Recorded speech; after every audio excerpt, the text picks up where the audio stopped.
The GBI says its agency now investigating after an Atlanta police officer is involved in a shooting early this morning. Chenue Her is joining us live now from Midtown Atlanta. Chenue, what can you tell us?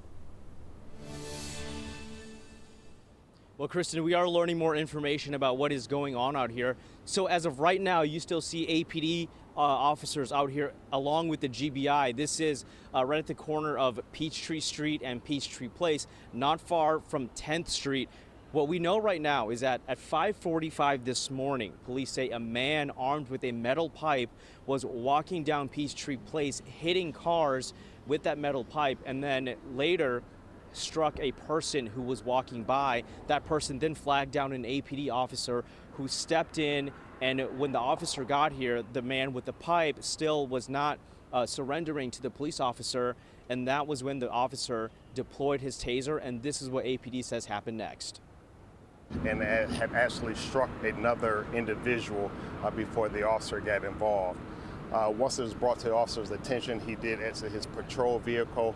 I had an encounter with the subject. The officer deployed his taser, which had a negative effect, and then the officer transitioned to his service weapon, where he discharged his weapon multiple times.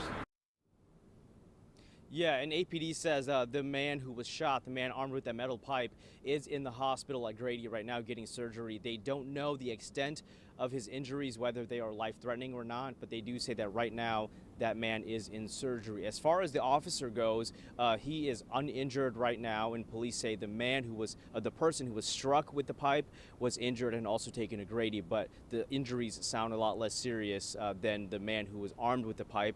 We are still working right now to learn more about the identity of this man who was shot. APD says right now they are investigating what led to the shooting and what led to the man walking around with the pipe.